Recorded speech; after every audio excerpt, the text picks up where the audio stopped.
All right, and we're back. The trademark. Okay, and it's COMP1073, and it's winter 2016 term, week 1, lesson 1, part 1 on the part 2. Sorry, of the broadcast. And we just finished talking about kind of our kind of administrative stuff, and we'll talk administrative stuff again when here and again when we go back to it. Every time I give you an assignment or something or whatever, we'll talk administrative stuff, and there'll be like, one part of our videos for that particular day will be, hey, this is our assignment. Here's when it's due. This is what our assignment's about. That kind of stuff, and that'll be one video, right? So that way, it'll probably be the first video that we talk about if I'm doing an assignment that day. Example, next week when you get your first assignment, we'll do that the first thing after your quiz. Hint, hint. So stuff I talk about today, right? I'm going to ask you 5 to 10 questions next week, right? So please, the great thing to do is it's going to be, some of it's going to be in your PowerPoint, some of it'll be the stuff we talk about here in class, the stuff we practice, and it'll be, again, something easy for you to handle, worth 2% of your final mark. Okay. So the next piece, what I want to talk about is actually Visual Studio. So let's talk about Visual Studio Code. So let's set up our environment a little bit, and let's talk about the advantages and disadvantages of it. So I'm on my Mac, but it doesn't matter if you're on a Mac user or a Windows user or a Linux user. It's fairly similar. I'm going to bring up Visual Studio Code here. When you do, it brings up the last thing that you were working on, right? But that doesn't matter. What we're going to do is we're going to put together a new example folder. So let's put a new example file up, and I'm going to call it COMP1073 Lesson 1, right? That's what it's going to be called. So let's just do that. So a new folder, somewhere on your desktop, please. And we're gonna, and now that you've downloaded Visual Studio Code, and I'm just gonna call it, again, rename it as, I don't know how I did that. Let's do that again. I'm going to call it COMP1073 and Lesson 1, right? So Lesson 1, and of course, somehow COMP1073 Lesson 1 is already taken because I made that other folder. Let's just kill this one. Let's do that. I don't know why I did that. Okay, and then once you've done that, you drag this folder just from a functionality into this pane over here on the right, right? So just drag it in, and it's going to be a fresh copy of your stuff, right? So that's what you're going to see. Pretty blank at this point, right? So what do you have here? You have some icons on the left, right? Just some orientation about Visual Studio Code to get you going, right? You have kind of this control pane in the middle here, and then you have your editor space on the right. Okay, so that's where all the editing happens. Okay, what you want to try and do is in here you want to organize your files from the get-go. Now there's 2 ways to do this. You can do that here in the editor, right? Or you can certainly do it just like in Sublime or in brackets. You can do it on the operating system, and it'll pick up your changes and reflect them here, right? So you can do it both places, not a problem.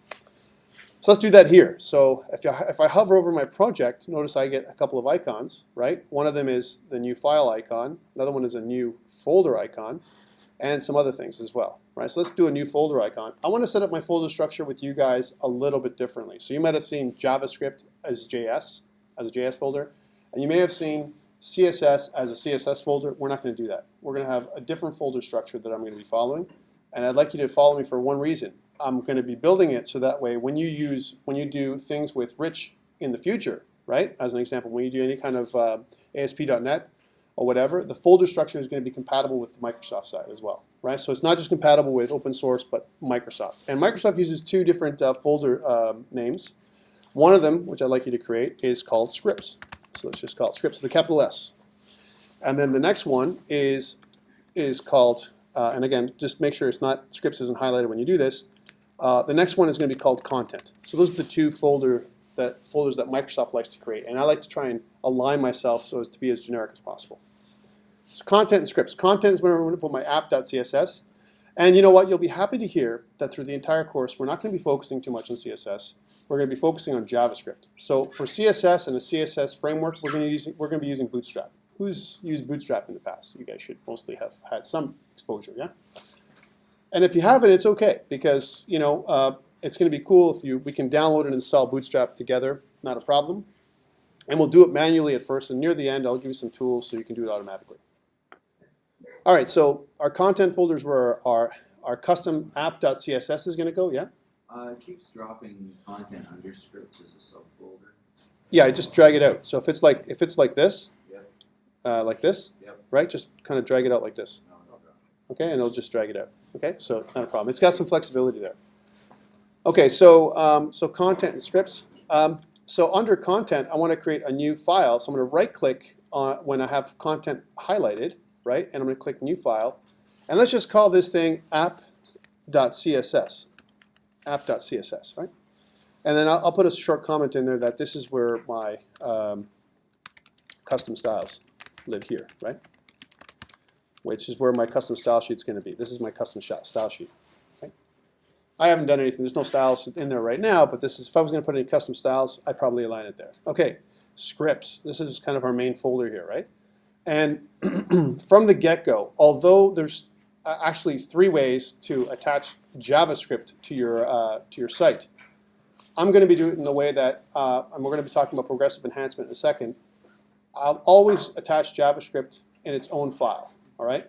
I'm not going to mix my JavaScript and my CSS and my HTML at all, ever, mishmashed into one HTML file, ever, right? You might see it out there. Doesn't mean it's a good thing, right? It means that someone didn't know what they were doing, or it's old school, an old school way of doing things. Today, we don't do that. We kind of create separate files. So I'm going to right-click on my scripts, and we're going to create a new file, and we're going to call it app.js, right? It's app.js. Okay, cool. So we got our app.js, we got our app.css, and well, we're missing one piece, right? We can't do anything with our CSS and our JavaScript without an index.html or some kind of HTML file that ties everything all together, right, on the front end. So let's do that now. So we'll kind of click away, and we're going to right-click, and we're going to say New File, and we're going to call it index.html. Okay, cool, right? That's kind of our default folder structure, right? Any questions, or if you've not seen this stuff before, hopefully as developers and designers, this is all easy for you. Okay, I don't want to type my index.html by hand because I could, but it's going to take a lot of time, and I want to create a kind of a template for us. So I'm going to go to getbootstrap.com. So let's go to getbootstrap.com, and under Get Bootstrap, we can go to the Getting Started section. I'll wait till you guys catch up.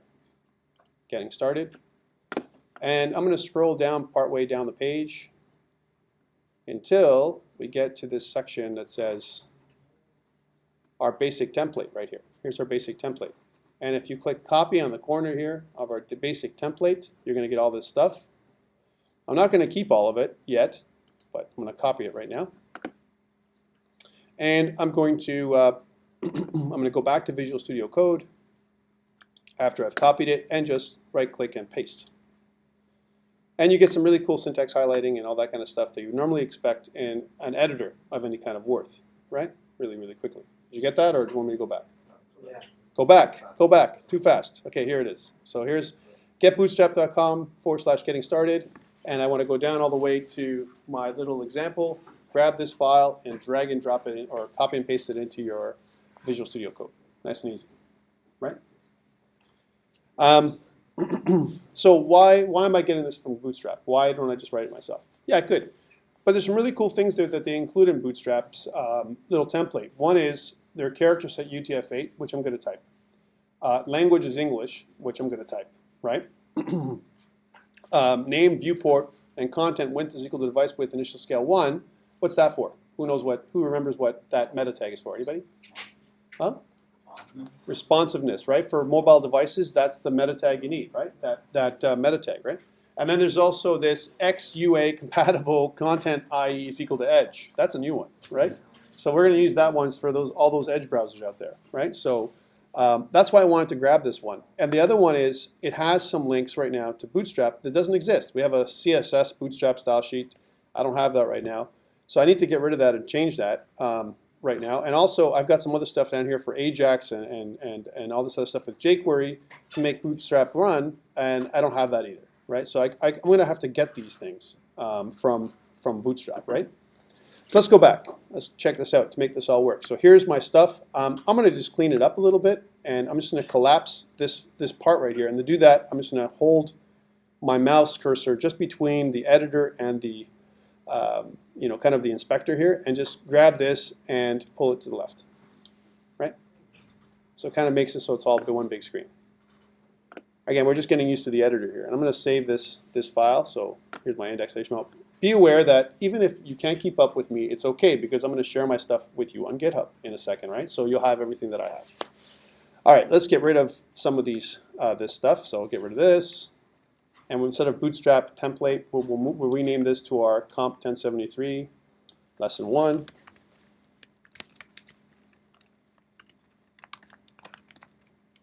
Right? And what I'll do is, instead of keeping all this stuff and keeping even this piece, I'll just erase it and we'll just type it by hand, that piece there. And I'll do the same thing to this stuff because we don't have any of this right now. So we can certainly modify it. I'll keep my hello world though. I like that. Because we are doing a kind of a hello world here, right? So we don't have any, I don't have any way of using Bootstrap properly without downloading the stuff from Bootstrap, right? So I need to download my files from Bootstrap in order for me to do it, right? There's a couple ways to do it. If you go on the web, the kind of the easiest way to go is come up on Get Bootstrap, and if I go back to the main site here, so I go to Bootstrap, notice how there's a Download Bootstrap button on the main website here. Just go here, click onto it. It'll take you to Bootstrap. Now there's ways of using Bootstrap with a CDN, right? So that's kind of like the second way to do it, right? What's a CDN? Who remembers what a CDN is? Anyone?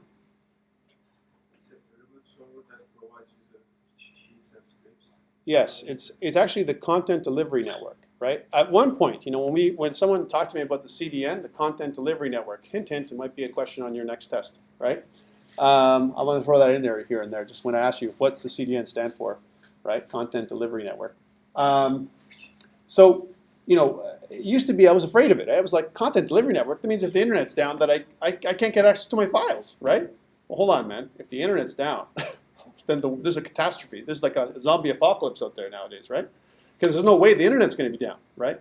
But what if you don't have connectivity? What if you're on a train, plane, someplace where you can't use the internet, that kind of thing? Well, then that becomes a problem, right? So as developers, yes, it's nice to use this in a live setting. If I'm in production, CDN for sure. Because if the internet's down, then your site's down anyway, right? But if in this particular case, if I'm developing and I want to develop anywhere I want, I don't want to be depending on the internet for me to develop. So this is great. Production, development, not so much. So I want to click Download Bootstrap. All right? Download Bootstrap. And it's going to download this distribution of Bootstrap. I'm going to put it here on my desktop, right? So I'm just going to go to Desktop, and I'm going to minimize everything. Actually, I'll go to my other desktop over here, slide over, right? And you can see that it's still downloading. I don't know why I did that, but anyways.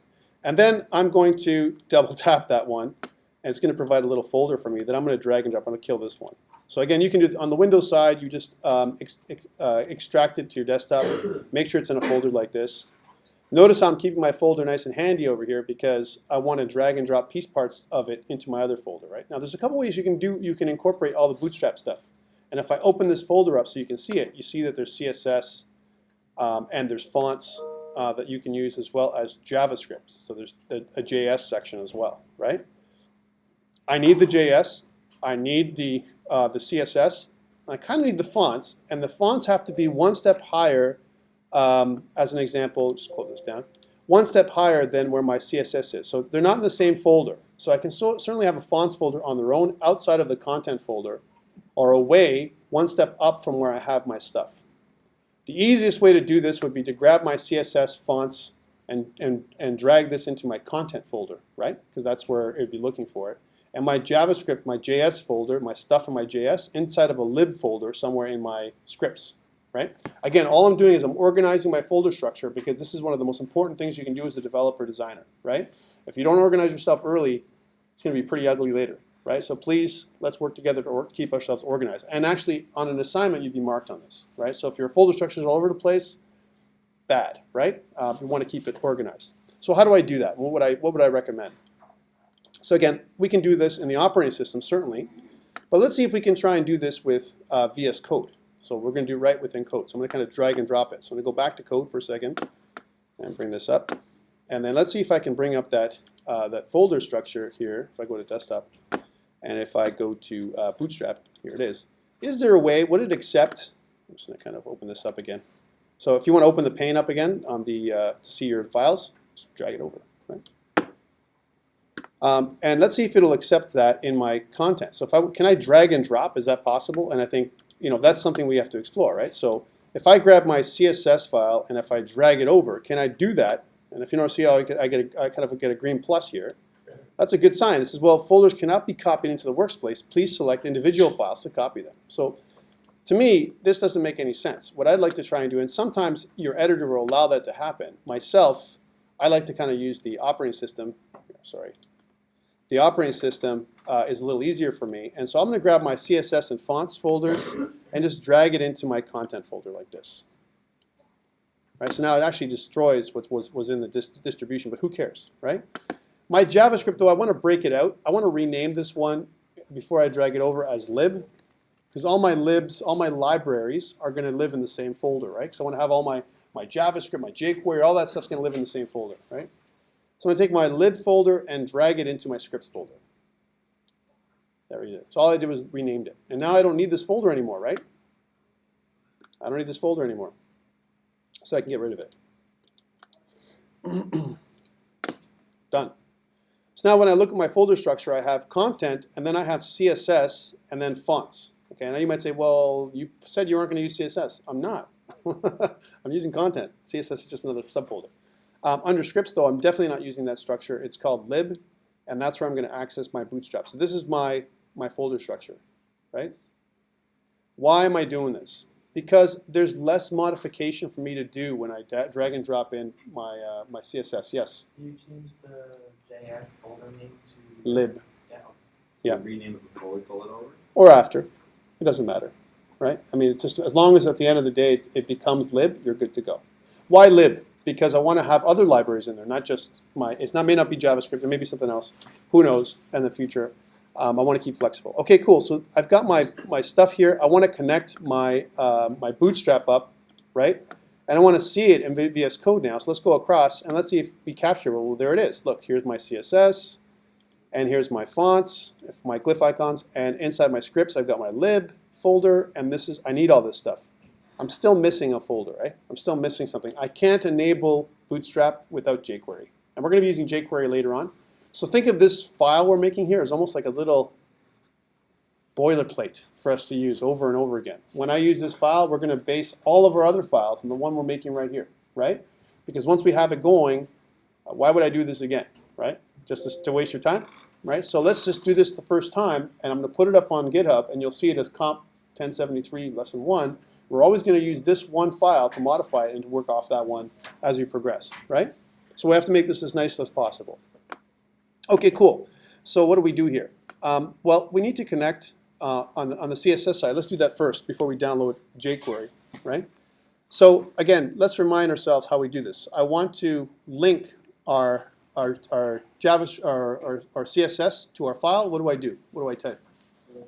Link, right? And actually, when you type link, it gives you this. It gives you rel, is equal to style sheet, and href. It asks for where the your CSS is. What's the path to my CSS for Bootstrap? And I want to use the min version of the minified version of Bootstrap, right? Why would I use the minified version of a library or a CSS structure?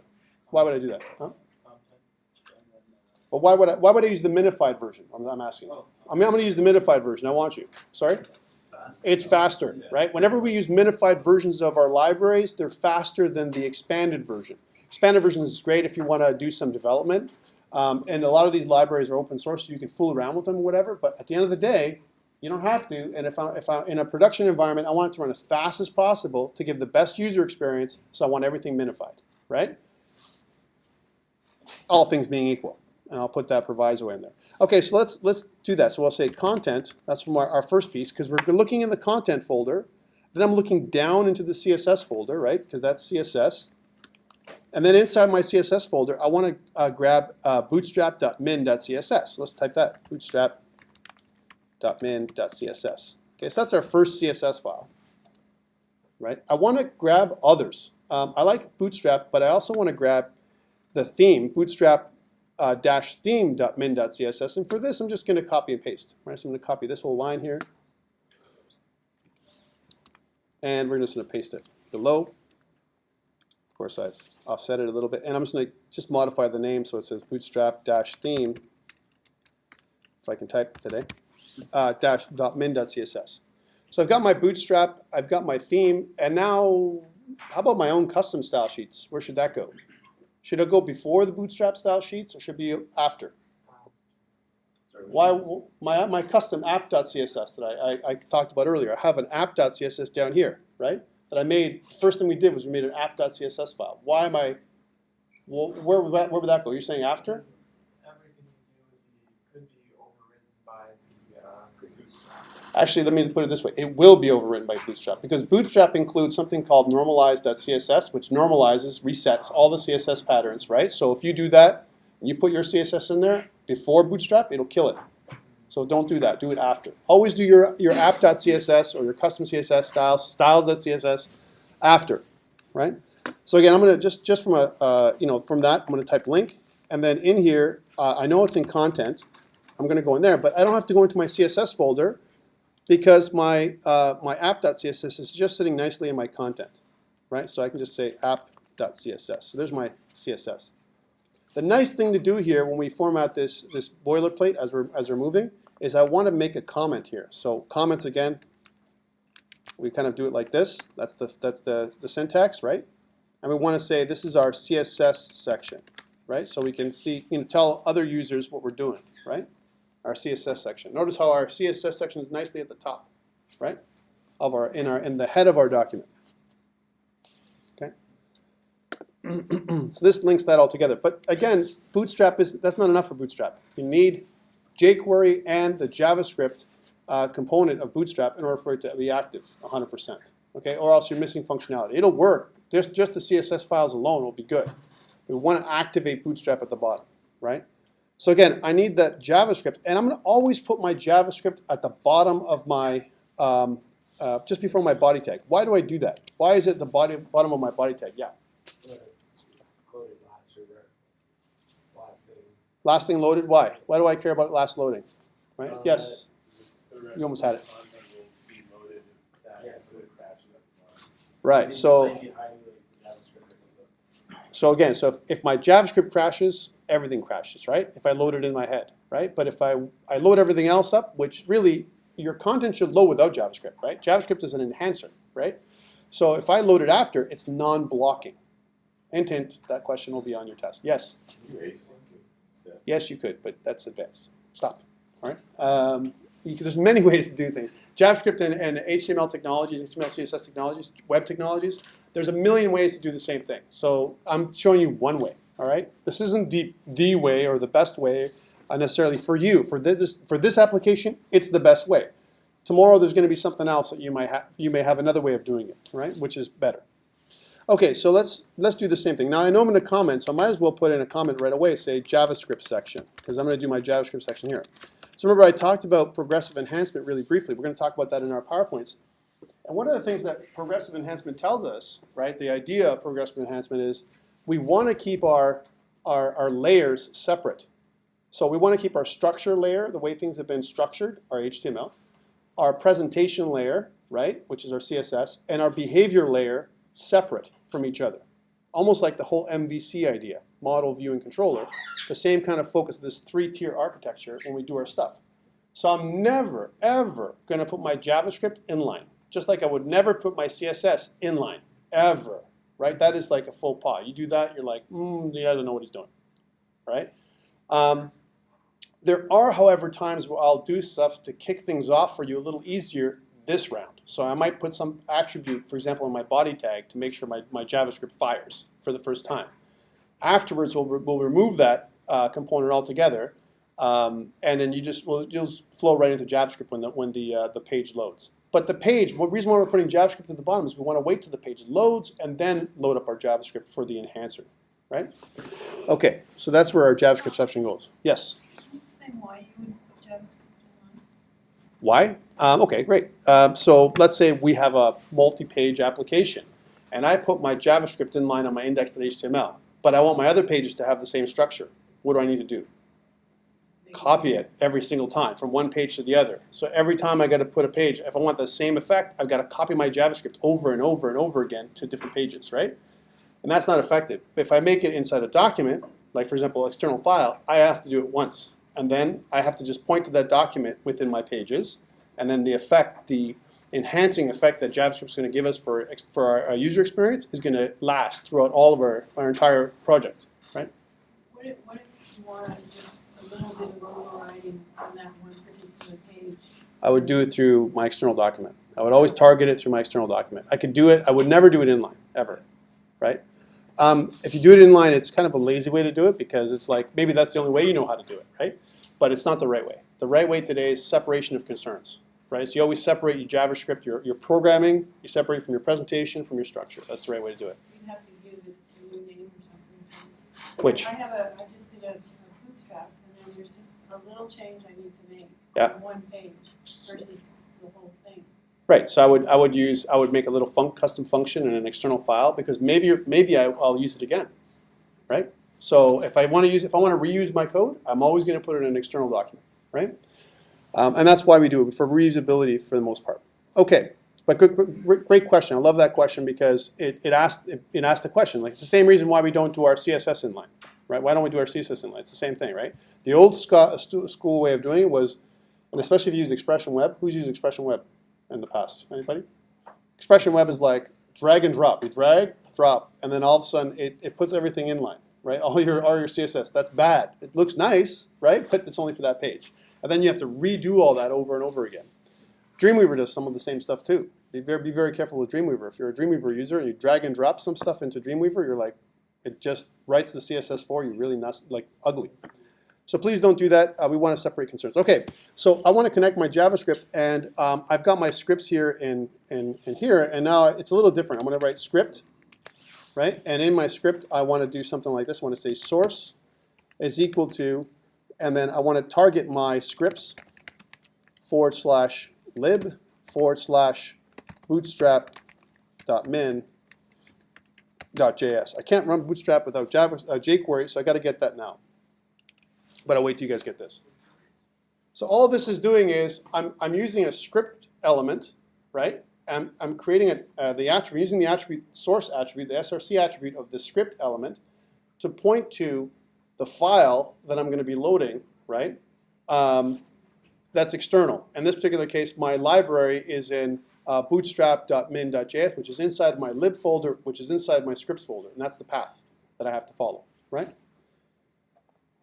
Now remember, when we load up HTML or CSS, because HTML is not a compiled language, neither is CSS, it's an interpreted language.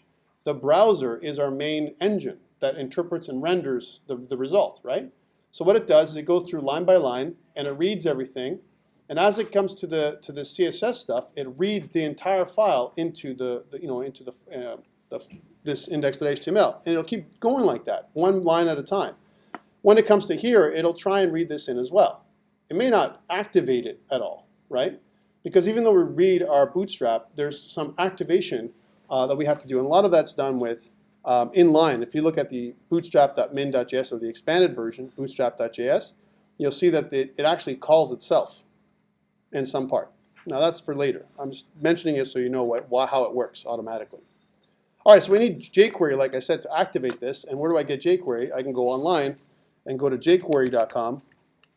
And Jquery is just another library, right? So we were using JavaScript libraries. And yeah, you might say, well, I don't even know what JavaScript libraries are. How come we're using them already? Don't worry. Do what I'm doing for now, and then we'll explain it after. Okay, so here's Jquery. And Jquery is just a JavaScript library. It's a helper library that helps us be more productive with JavaScript. Okay, that's all it is. And it's useful in many other projects out there. You can grab it here for download Jquery. So it's to be the same kind of thing. So I'm going to click download Jquery. There's two versions, version 1 and version 2. Now, because we don't care, we don't have a previous site in place, and we're doing a new greenfield project, let's use version 2, right? You may see, though, that some sites use version 1. And the reason why they use version 1 is there's breaking changes between version 2 and version 1, which means if I used to use version 1 and now I'm using version 2, some sites won't work the same way.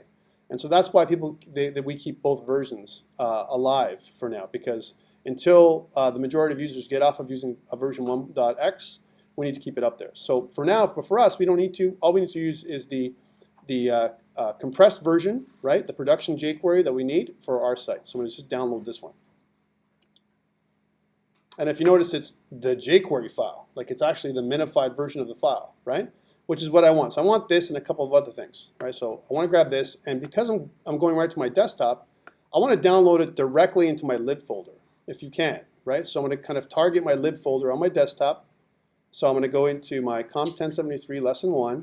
I'm going to go into my scripts, into my lib folder, and I'm going to put that in there. Now, if you didn't do that, you can always drag and drop it into your folder on Windows or Mac. So that's the first thing I want to do. Next thing is I want to grab my uncompressed version of jQuery as well. There's a reason for this. If you ever want to look at jQuery, we want to grab this too. So I'm going to kind of grab this one, and if you notice, this is just the unminified version. I'll put that in there. And I'll also grab the map file for jQuery. Let's just grab that one, these three files. All in the lib folder? All in the lib folder. Okay, good. So I have all these files. They've been downloaded and they've been placed in my lib folder. Let's take a look at Visual Studio Code and see what I got. Here's my jQuery 2.2.0 min.js. And I want to attach this file, min.js, before my Bootstrap file in order for me to make my boilerplate work, right? And so Bootstrap requires jQuery for it to work. Therefore, in the order of loading, I have to have jQuery first and then Bootstrap, okay? Because Bootstrap depends on jQuery libraries, files, script that's already been written for it to work. So let's write that in. So I'm going to say script. I'm going to write it by hand. And again, I'll do source. And we'll do scripts, lib. And instead of bootstrap.min.js, I'll go jQuery. And you got to be careful how you write this in. 2.2.0, again, .min.js. Okay, so that's the version of jQuery that I'm using. Okay? That's what it's got to look like. Notice that you have to put the proper dashes and dots in there, or else the version of jQuery won't work, because it will be pointing at a file that doesn't exist. Now, some people, what they do is they rename jQuery to just jQuery.min.js to simplify. That's cool, but the problem with that is you don't know what version you're carrying around, right? So I don't recommend, if you're using a production or a development version, you want to understand what version of jQuery you're using, right? On the CDN, you could just say jQuery latest, and you're good to go. Who cares what it is? You can just run the latest version of jQuery. Another reason why I want to use a CDN in production when I'm actually live, right, is because jQuery, if I run jQuery 2.2, and so do you, right, and so do you, it's cached, right? So as soon as I go there one time, right, I don't have to load it up again. So it actually comes up to faster loading times for anyone who uses this version of jQuery if it's on the content delivery network, as opposed to if it's on my local server, I have to load it up into my browser, which takes longer load times. So the CDN is actually faster, yeah. Sure. Yes, it did, yeah. You just can't see it, or there it is, it's right there. Okay, so we've got our jQuery, we've got our Bootstrap, and you know what, there's one more thing I want to do. I want to put in our own JavaScript file, right? Because we're going to do some JavaScript in this course. We're not going to just do jQuery and Bootstrap. So let's make some space in here in the bottom, and we'll just call this, our script files. Call it scripts, let's say. And we're going to do a script tag, and in my attribute, I'm going to pay source is equal to. And remember, we don't have to go into the lib folder. Our app.js lives outside of the lib folder. If I collapse this, right underneath scripts. So it's going to say source is equal to scripts, and then it's app.js that I want to kind of attach.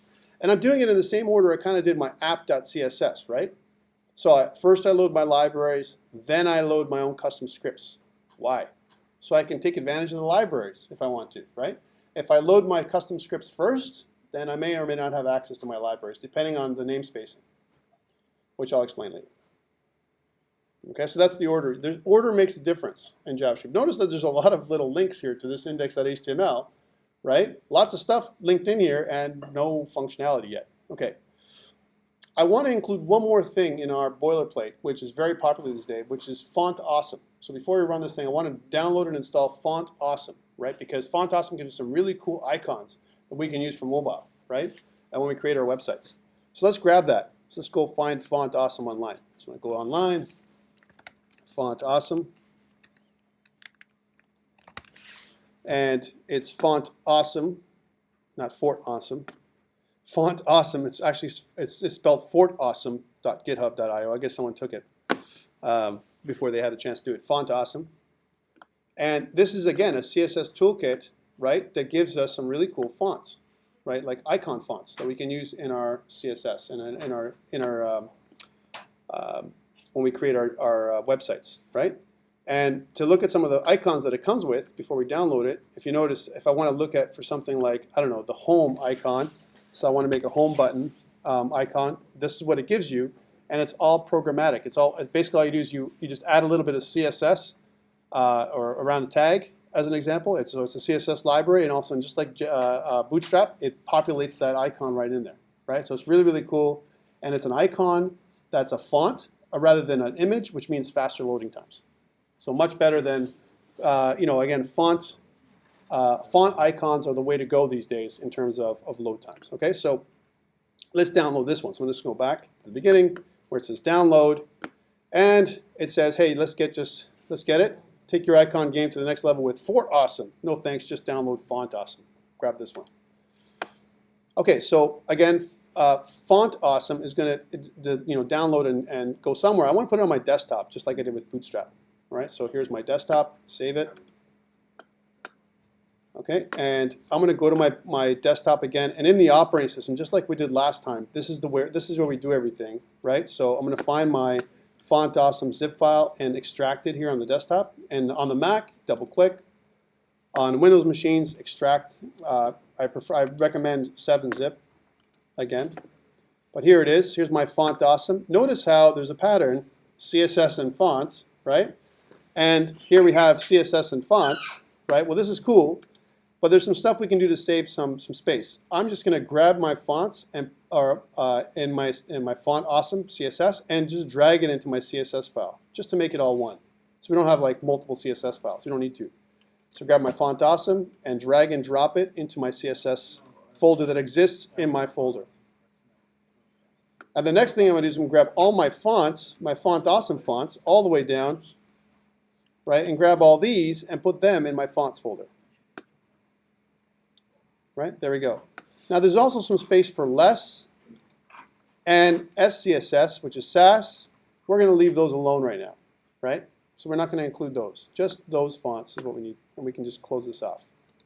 And we can delete Font Awesome. We don't need this anymore. So all I've done is drag my CSS into my CSS file, right? If I've done it correctly, and my fonts into my fonts folder, right? As an example, in my content folder, right? Are we all clear with that? Very simple. Now let's attach it like we did the other ones. So we're going to go back to my Visual Studio Code, and while we build this up together, I'm going to attach my Font Awesome. Where should it go? I want to use Font Awesome in my app.css. Where should it go? Should it go above my app CSS, below my app CSS? What do you think? How about someone over on this table? What do you think? Above my app.css, because you want to be taking advantage of it, but below Bootstrap. Just like we would put ours. So I put it below here. So make a space on line 11 if you're following along. And I want to copy this whole line right here like this. We'll just modify it. And instead of content CSS Bootstrap, we're going to go content CSS font-awesome. So we'll get rid of this. And it'll be font-awesome.min.css. Font-awesome.min.css. All right, so we got that one. Building up a little boilerplate here, like I said. And we don't have to worry about the fonts. The actual fonts are referenced from within the CSS file. So once you put your CSS in there, you're good to go. Whew, that was a lot of work, right? Building up our boilerplate for the first time. But I wanted to get you to know Visual Studio Code. That was the trick, right? Drag and drop, build your little thing for the first time. And now I want to run my app, right? How do I run my app? Well, normally you'd have to swim through your operating system to find your folder and double-click on your index.html. let's first of all, let's save this. But with Visual Studio Code, if you go here in this pane right here, this control pane, if you will, or project section, and if I right-click here, I can reveal on the Mac in Finder or reveal in Explorer on Windows. So try this out, reveal in Explorer or reveal in Finder. And what it does is it brings up exactly this where the folder is. So if I want to double click on my index.html now, like I normally would, right? So I double click on this thing, it'll bring up my page, hello world, right? There's my hello world, and I got classic Bootstrap styling attached to this thing already. Yes, everyone with me? Right? Huh? Sure, let's try it again. That's why I'm asking, is everyone with me? So I'm here, right? And let's close off, just to make it easy, I'm going to close off everything else. I'm going to go up to up here. I'm just going to close off all these things just to make it so it's just clean up my little desktop here for a second. And we'll leave that up for a second. We'll keep that up for a second. But what I want to do is if I right click here, somewhere down here inside this space right here, if I right click, right, and if I go reveal in Finder or reveal in Explorer, it'll pull up your Explorer window or your Finder window in Mac or Linux as an example. And if I double click on my folder, it'll actually bring it up and you can see my folder structure, right? The content, the index.html, and the scripts. Maybe a little different on Windows. It might be organized by type. And if I double click on my index.html, then I'm going to get my index.html with hello world. If everything is done correctly, do you all have this? If you don't, that's okay, because I'm going to upload this to GitHub, right? And you're going to drag and drop my example project from GitHub. And we'll talk about GitHub in a second, because your first lab is all around GitHub today. It's due today, right? So we'll talk about GitHub if you don't have access to it. Okay, so here's my hello world project. This is cool. This is what I want, right? And if I right click on my Explorer, all the work we're going to be doing here is with Chrome, right? Because the majority of you guys work with Chrome anyway, right? So if I want to do troubleshooting or debugging on the web with Chrome, I can right click anywhere and hit inspect. This is one way to do it, right? And then I want to click console. Okay, cool. Notice that there's no errors, right? This is what I want to do. This is my JavaScript console, actually, is what it is, right? So this is where I'm going to be doing a lot of my debugging, right? Now, there's nothing to debug. We haven't really kicked off our own JavaScript. There's nothing really on the file except for our hello world. But this is where we're going to be doing a lot of our debugging right here, right? In our JavaScript console. So let me close that for a second and show you that again. So all I have to do is right-click and hit inspect, and then go to console. That's one way. The other way to do it is in the hamburger here on the top right corner of Chrome, right? If I click the hamburger and go to more tools, right, I can go to developer tools, right, and then it'll pull up console right away, right? So depending on what you want to do, how you want to do it, and there's a shortcut key as well if you notice, right? So there's more tools and developer tools. You can see there might be a shortcut for you on Windows, right, as well, or Mac. You can certainly use the shortcut key to get to developer tools. So that's the way you would do that. So this is where I do my debugging within the browser. So I'm using my browser for the debugging. That's my environment. I'm using my editor for scripting and to produce my websites, right? That's what I'm doing. And everything is here on the web, and it's all open source. All right. There's nothing for you to buy or download or anything like that. And that's the majority of how we do our development these days with open source tools. Is it also available on Firefox, the right click and inspect? It'd be a little bit different on Firefox. So if I was on Firefox, if I bring that up for a second, right, as an example, here it is. And I want to go to the same file. If I want to kind of copy this and see if it works in Firefox, right? Let's see if it works. Paste and go. There it is. Paste and go. So there's Firefox. All I do is copy and paste this line here into Firefox. And if I right-click, right, and I go inspect element, take a look, right? I can do that, but why? There's web developer here as well. I could go in there. Firefox has some really cool tools. If I go inspect element, I can certainly hit console the same way, right? And you notice that there is no problem within the console. Firefox has actually been quite slick lately with the stuff they've been putting out for developers. But again, I like Chrome more. It's a little bit sleeker, shorter, and there's some extra stuff here. But every browser has its fortes. Okay, so any questions around what we've done so far? Okay, let's share the stuff I've just done. How do I share my stuff, right? Because I've been talking about GitHub and sharing stuff with you guys. How do I do that? And one of your requirements is opening up an account on GitHub. And what is GitHub anyway? And all that stuff. And maybe you guys don't know what it is. So GitHub and Git in general, if I was to go to github.com, GitHub is a cloud service, right? And actually the best way to look at this for the first time, if you were going to go to GitHub for the first time, I'm just going to use incognito mode for a second, and Chrome, and if I'll go to GitHub so it doesn't know who I am, it'll look like this for the first time. This is what you'll see if you go to GitHub, if you've never been there before, right? GitHub is an online service, cloud service, that allows you to share your files and collaborate with other users by placing them so they can see them online. Okay, that's what it really is about. It also provides things like revision control, a way to backup, collaboration tools, all kinds of other stuff that's free for users. As Georgian college students, and any student across colleges in Ontario pretty much, you also have access to other things. If I was to go to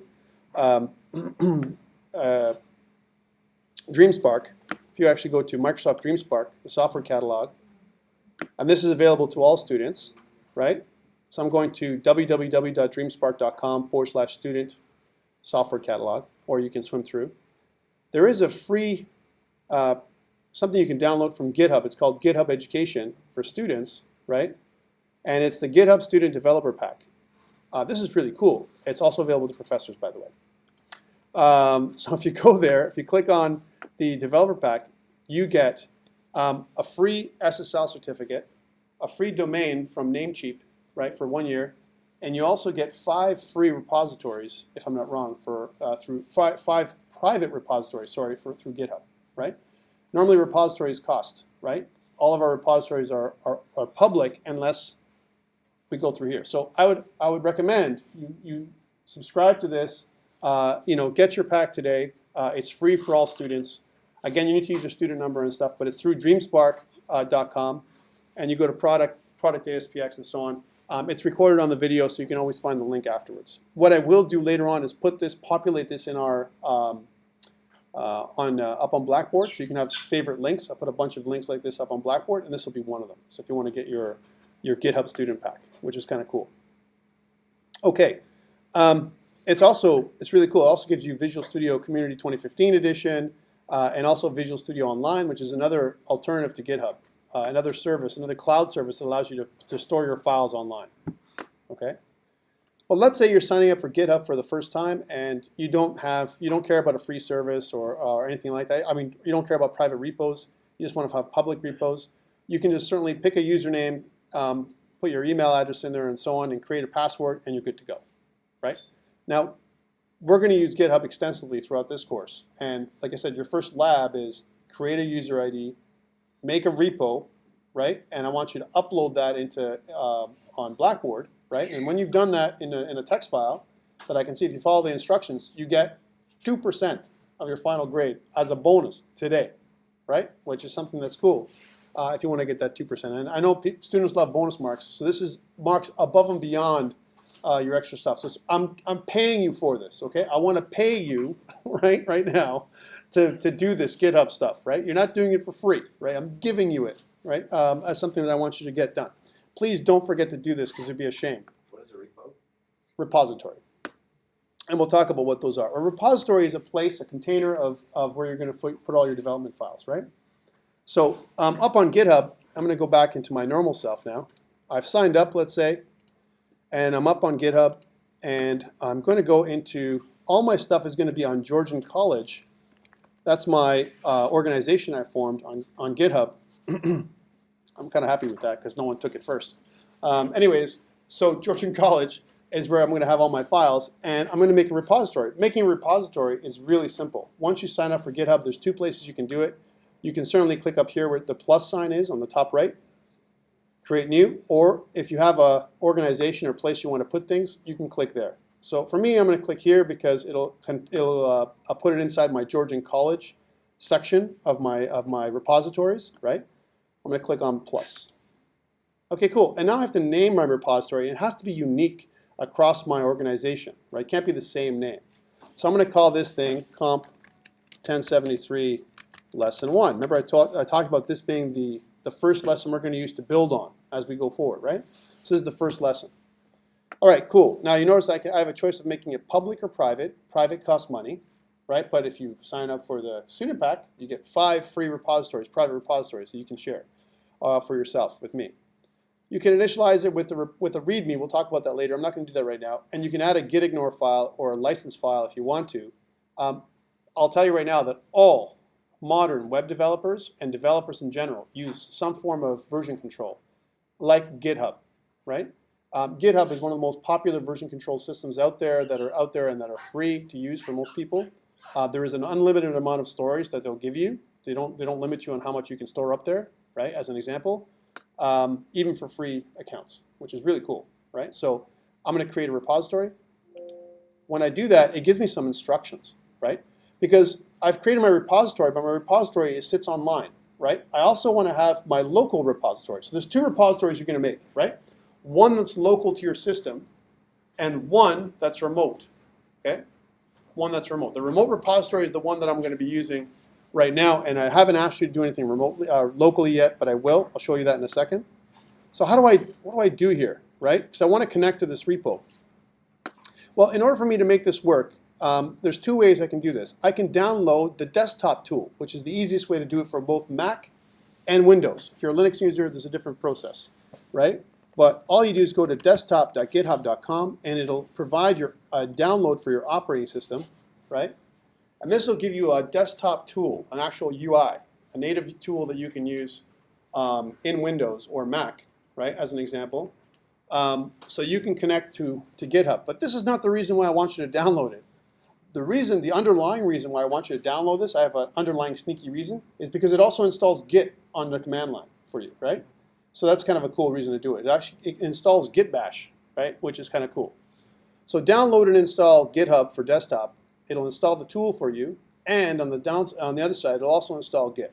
Now, if you're a Mac user, many of us are in the room, I see, you're good. You don't need to do this because you've already got Git, right? You get Git that comes with Mac. If you're a Windows user, you have to work a little harder, right? And you have to download this tool, or you can also go and download a standalone version of Git. So if I go to download Git, not GitHub, download Git. You notice that there's another site you can go to, git-scm.com/downloads, and you can download Git by itself, which is a tool, a command line tool you can download across platform. So again, Mac, Windows, and Linux. Linux will have it built in, right? For the most part, Linux and Mac users don't have a problem. It's the Windows users we have to kind of take care of a little bit here, and that's where you have to download this version, or you can download the desktop version of Git and make it work. Now, the challenge that most Windows users have is that Git, even after you've downloaded it, is not available on the command prompt. And the reason for that is because of your environment variables, right? So you have to modify your system a little bit. But if you download your desktop tool, sometimes it fixes it for you, right? That's my underlying sneaky reason for getting you to do it. So go ahead and download this tool. All right, so now that it's assuming that you've downloaded the tool and made it run, I want to connect my local repository, right? I haven't created one yet, to my remote repository. In order for you to make this icon work in Visual Studio Code, right here, this icon, you have to have Git running on the command line, all right? I do, and if you're a Mac user, you do, right? All you have to do is click this button.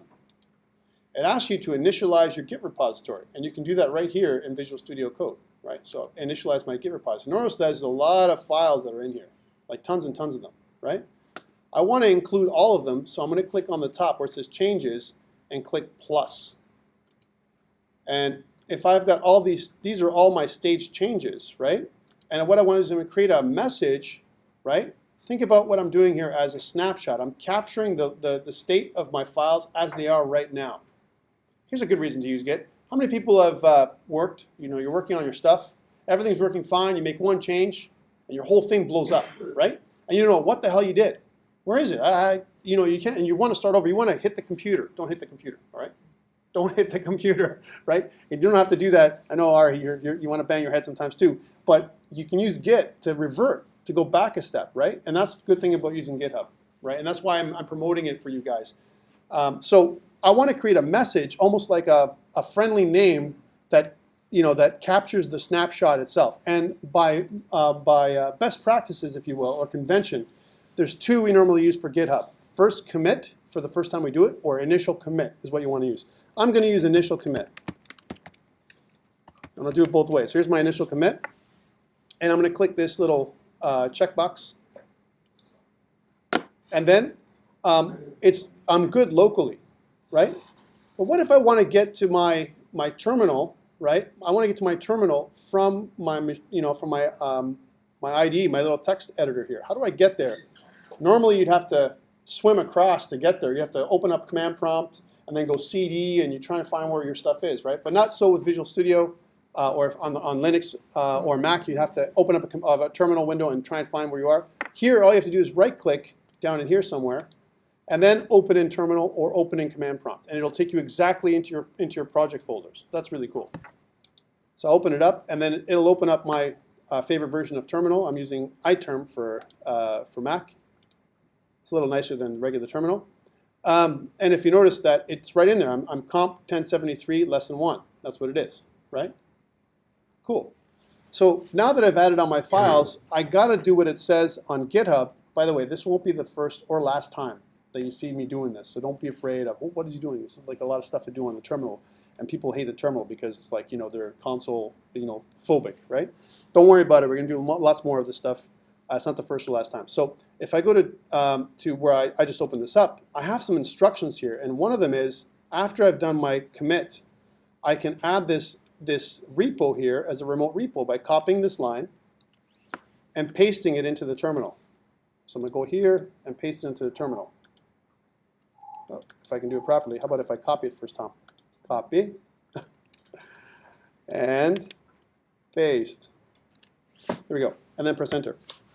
And what this does is it basically says, add this cloud repo as a remote repo from my local files to go to. So when I synchronize my local repository with my cloud repository, it knows where to go. That's what this is doing, right? Okay, that's the first thing I got to do. And then the second thing I got to do here, right, is push my files up to the cloud. So when I say git push -u origin master. And when I do that, we're going to do one more of these, by the way, today, with the desktop tool, with nothing to do with command line. So for those people who are command line phobic, we'll do it like that too, right? So now I've pushed it up there, and if you want to get my files, all you need to do, I'm going to refresh here, is you can go up on GitHub and you can see my files here on github.com/GeorgianCollege/comp1073-lesson1. Go ahead, check it out. It's there. Yeah. Can you explain commit and push? Sure. Commit. So I mean, remember what I said is when you make a commit, what you're actually doing is you're making a name for a snapshot. A commit is actually a snapshot, right, of your files in the state that they're in right now, currently. So every time I make a change to my files, I want to do a new commit.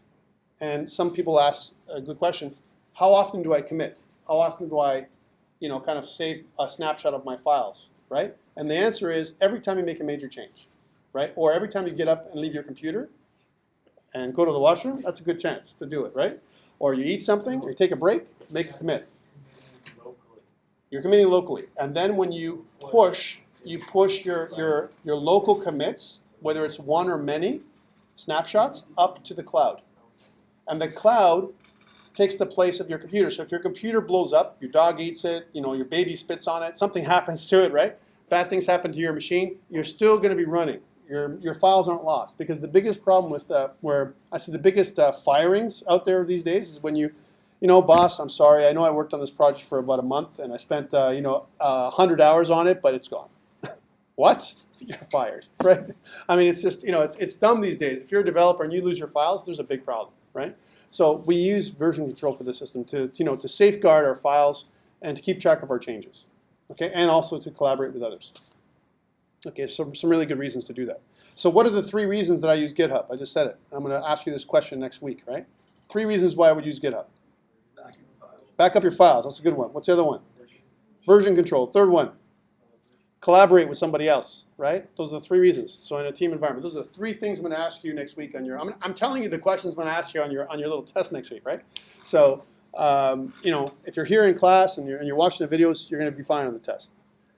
All right. So I mean, these are the kind of things I'm going to ask you, but that's what we do with GitHub. So go ahead, go check this out. Go up online, find me on GitHub, github.com/GeorgianCollege/COMP1073 lesson 1. And if your files weren't working, if you couldn't make that font awesome Bootstrap combination work just now, you can do it now, right? You can download my files. You can go to download zip, and you download the master. Yes? So if you have the desktop app, you don't have to use command line? No, not at all. And I'll show you how to do that. I'll show you how to do that on. I'll do it on. I'll try and do it on Windows today. My VM's acting up a little bit, but if I can, I'll try and show you both on the Windows side and on the Mac side. Okay, but it's very similar both ways. Like you can do it without using any kind of command line whatsoever. If you're command line phobic, right? But I recommend you get comfortable with the command line. Nowadays, most developers, designers, you know what? We want to be comfortable using the command line. It's not like before where if you're a designer, you're not a developer. Nowadays, it's kind of a merging into one, right? You kind of do a lot of both. Any questions so far, other than the ones we've had so far on GitHub, right? So all I've done is shown you one process, one way of uploading to GitHub. Okay. So what else can GitHub do? Well, what if I add a README? So I'm collaborating. I'm sorry, your name is? Oren? Corey with a C. Corey with an Ori. Beautiful name.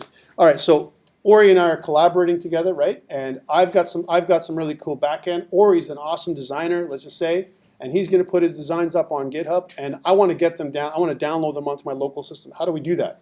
Well, let's say, for example, he just makes one little change, like adds a README file. So I'm going to add a README file online now. This is online, right? So I add a README file. The README files in GitHub are used for documentation purposes a lot of times.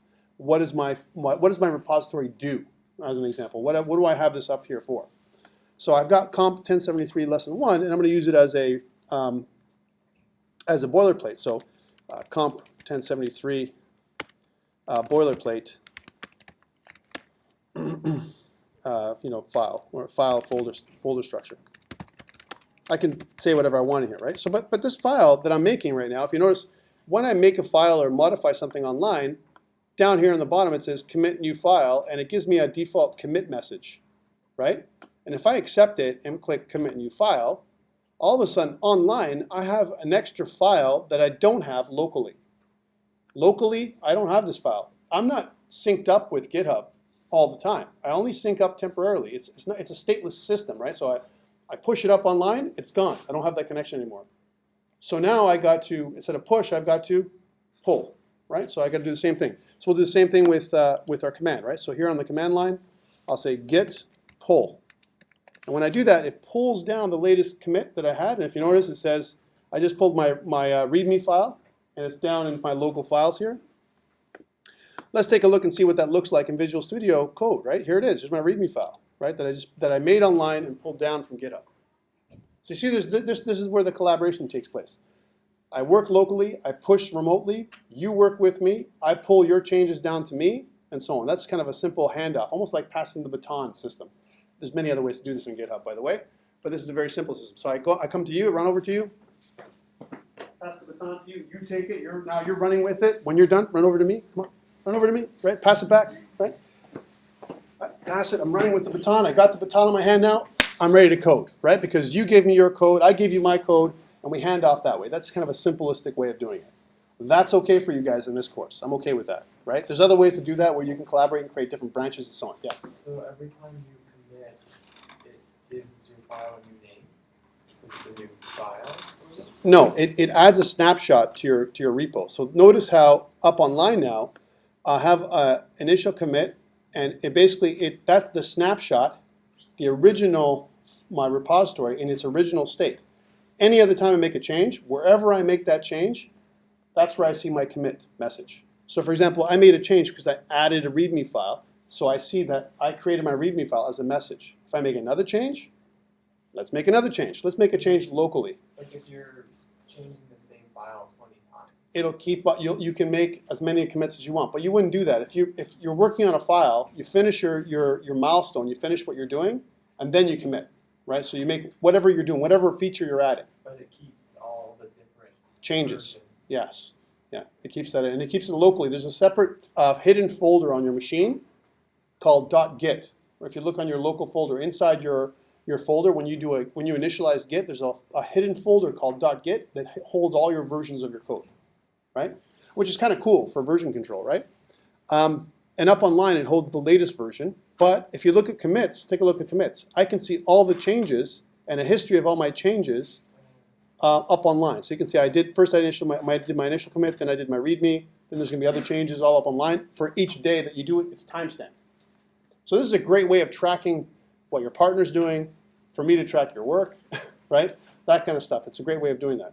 And it's going to be required in this course. Every time you do an assignment, you're going to have to upload it to GitHub. And that's why I'm paying you 2%, right, to create a GitHub account, create a sample repository, put something up there, right? And there's some really cool tutorials online to help you do that. And I will also help you over the next course of weeks to do that more and more. But it's due as a lab this Friday. Okay, so that means tomorrow, right? So that's when it will be due. I think it might be due today, actually. Okay, questions before I kind of pause, because I want to take a bit of a pause before we finish off, because I think we all need a bit of a break, some coffee and a bio break. Yeah. Anyone else have any questions? All right, so let's pause right here, and then when we come back, we'll continue with actually learning some JavaScript. All right.